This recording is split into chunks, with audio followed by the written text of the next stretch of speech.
control. All right.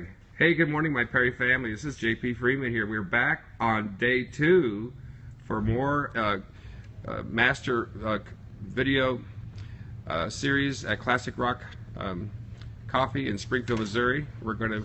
We've got our Chris is back with us with some more master roasters, and today we're going to be doing some cupping exercises. Now, this will be a very interesting series that I'm looking forward to as we get to actually demonstrate how, if you think of a chemist in the coffee business, they actually pre-taste and do all chemical, feel through the flavor richness and subtleties. So we got Chris here with us and his team. And go ahead, Chris, take it away. Tell us what you're going to do today. All right, welcome back, guys. I'm Chris. I'm here with Mason again, and we're here joined today by John Miser. He works in our Classic Rock Coffee shop in Springfield, Missouri. He is a manager and a trainer up there, so he trains all the new staff members as they're brought aboard the team. So today we're going to do a little bit of cupping, which is basically our way of doing quality control. The day after we roast coffees, we go through and we taste them, and we want to make sure that they are hitting the flavor profiles that we want them to be hitting. So that's kind of what we're doing here. Like I mentioned in the last video, we don't over roast the coffee because we want the inherent flavor notes of the coffee to shine, and not necessarily the roasty, carbonized, dark roast flavor that you get at a lot of other coffee shops. So we want to go through and make sure that the coffees are tasting the way we want them to. So the first thing we do is we go in and we just smell the dry coffee grounds. We're just trying to get a dry aroma here. So we just go through and smell those. And we're not going to be scoring them based on dry aroma, just on taste, but it's nice to kind of get your nose kind of acquainted with the coffee before we start. So we're cupping 2 of our signature coffees today. We're doing Barracuda Bite, which is in Ethiopia, and we're doing our Back in Black, which is our darker roast Guatemala. What are you smelling for when you put your nose in there? And I know you've probably done thousands of these, but like I said before, we're not really trying to score these based on our aromas. We're just trying to kind of acquaint our nose with what we're getting ready to be tasting. So at this point, we're going to add water and start a timer. We hit that? We hit start. Okay, good. So we're going to add water to these, let them steep.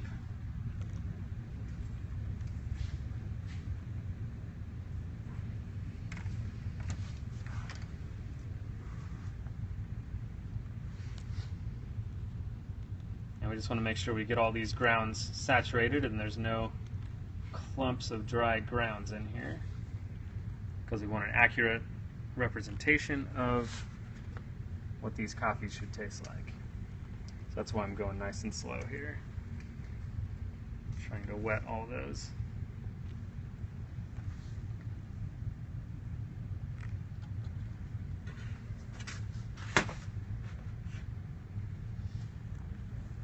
the aroma's coming out. Yeah, you can definitely already smell. And the next thing we're going to do is we're going to go through, and this coffee is going to form a little bit of a crust. And what we'll do is we'll scrape that crust and get our noses down in there and smell it once more. This time we're going for a wet aroma. So it will be a much more accurate representation of the actual taste.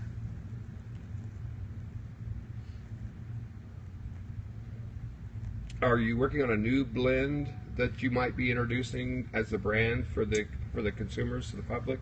Well, the thing about Classic Rock Coffee is we don't actually rely on many blends. We only have one blend, and that's our Atomic Punk Espresso. The reason we don't do blends is because we like to do a single origin of a bean.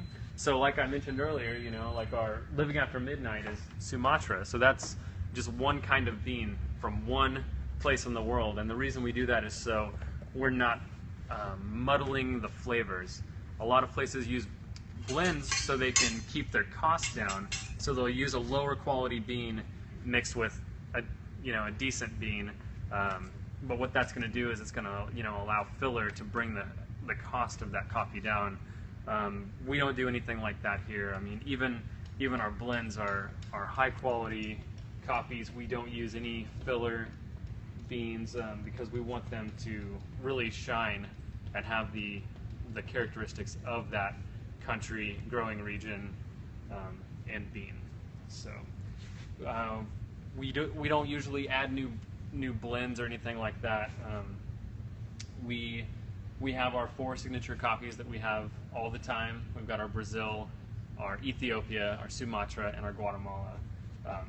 So just 4 really different coffees that are just consistently good, and we want those 4 to shine. And there's, we have the different coffees because we want there to be something for everyone. I mean, what we're cupping today, this Ethiopia, is going to be a little more fruit forward, and I know a lot of people don't necessarily care for that kind of taste in coffee, and that's okay. You don't have to. We have 3 other coffees that don't have any hints of fruit in them.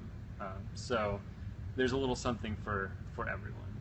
So 3.5. All right, so we can go ahead and we'll break this crust here, and we'll get our nose in. You can go ahead and start, John. Yeah.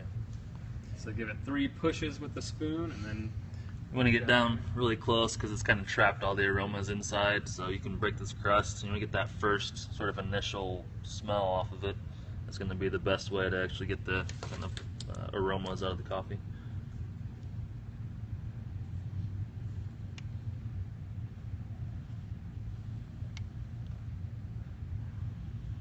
Oh man, that smells really good.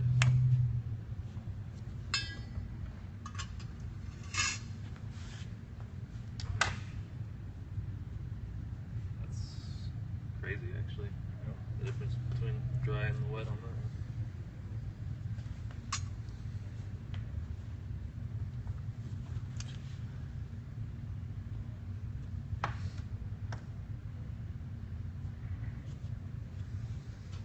I'm going to do the same thing over here for our Guatemala. Oh man, it smells really good.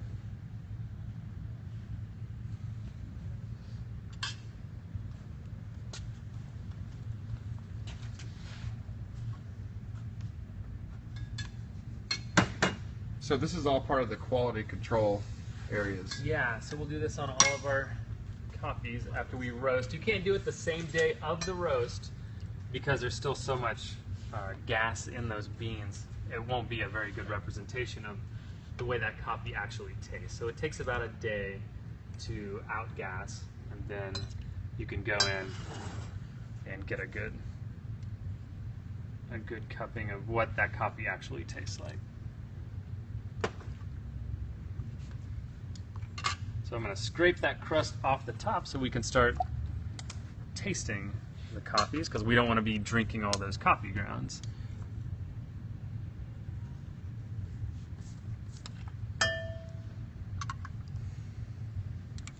So I'm just kind of skimming that top layer, removing those grounds. We'll do the same thing for our Guatemala here.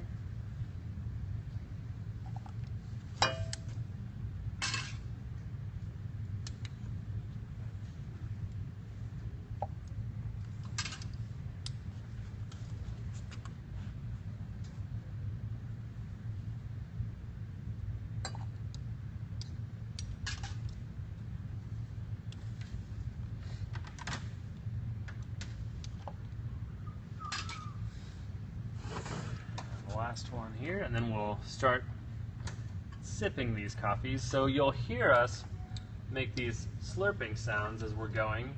What we're doing is we're sucking air in with the coffee, because that really opens up the flavors, and it kind of aspirates the coffee over your tongue and allows you to get a better more accurate representation of that coffee, and it kind of brings out all the little subtle notes.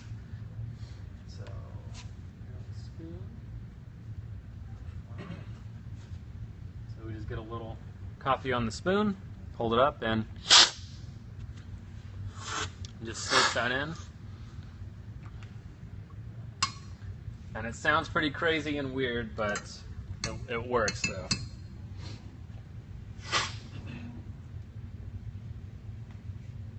It almost spreads those flavors across your whole tongue instead of just hitting it in one spot, so you can get kind of that full-bodied taste.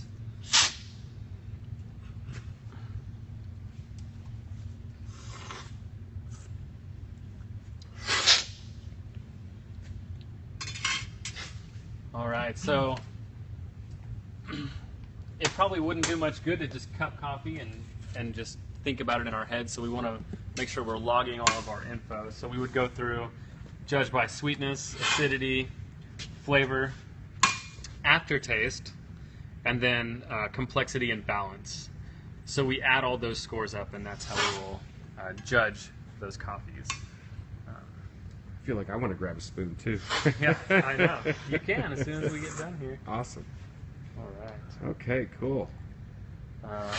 And that's basically... That's cupping. That's cupping, yeah. It's important to do this just so you know what your product tastes like, because, I mean, if we roasted everything and just sent it out there to all of our franchises in the United States without cupping it, I mean, that would just be unprofessional, and, you know, we might have, like, something strange happen to, you know, an individual roast that is odd.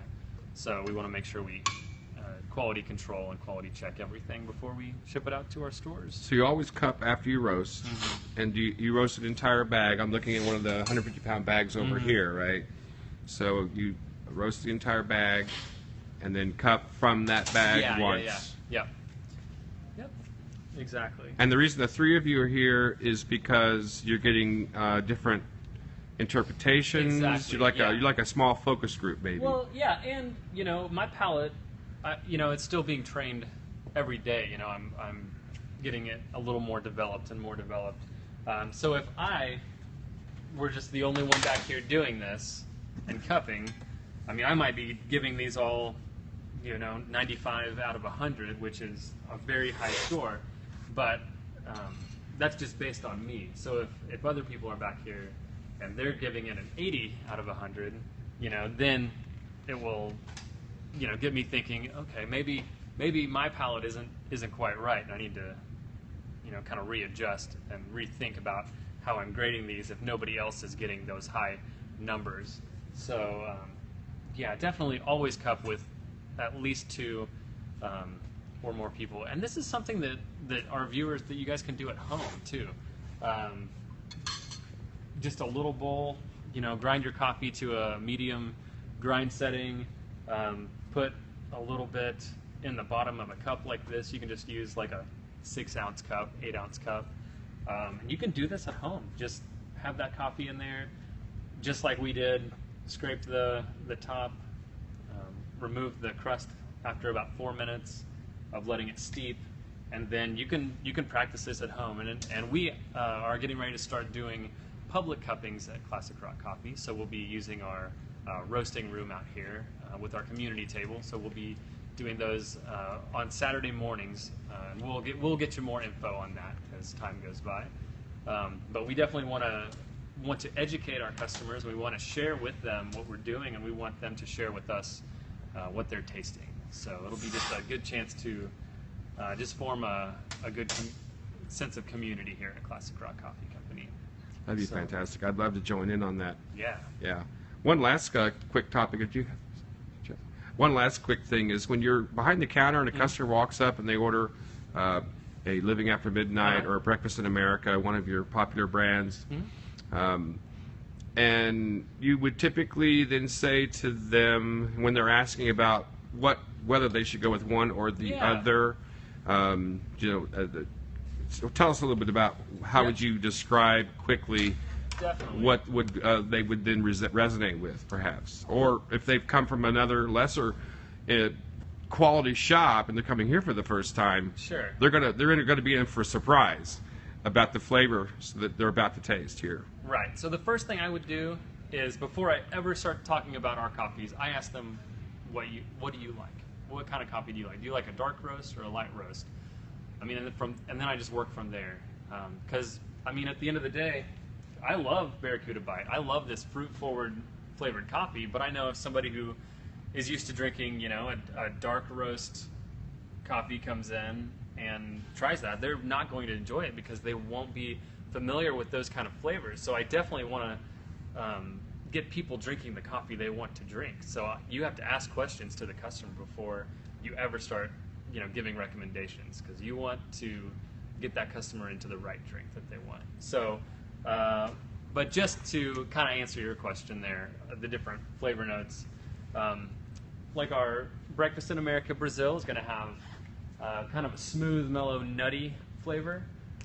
The Barracuda Bite is going to be more of an intense citrus, fruit-forward, notes of berry and lemon, with kind of a black tea-like mouthfeel. So a little bit of like that bergamot that you would get in like an Earl Grey tea. Our Living After Midnight Sumatra, that's kind of that go-to, like a little bit medium dark roast, a little bit more like a diner-style coffee, but just kind of that next tier up in quality. Yeah. So it's going to have like that smoky, sweet clove tobacco kind of flavor. Then we've got our Back in Black, which is our darkest roast, to Guatemala. It's going to have kind of notes of like caramelized sugars and just like a tiny little bit of citrus in there. So it's dark, but it's not over roasted. We get caramelization, but not necessarily that over roasted carbonization taste in that one. So it's still going to have a good sweetness from the roast and the bean.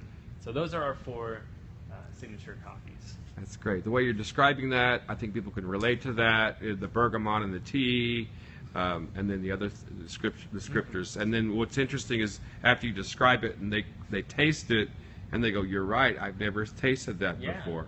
Definitely. And it's so delicious. So that you'll get a coffee convert. So yeah. Well, we look forward to seeing you guys in our store. So thank you very much for watching this video. We hope you learned a little bit about what we do back here when we're tasting and cupping our coffees and making sure our quality is at the top of its game. So thanks so much. Thank you, Chris. Thank you, everybody. Thanks.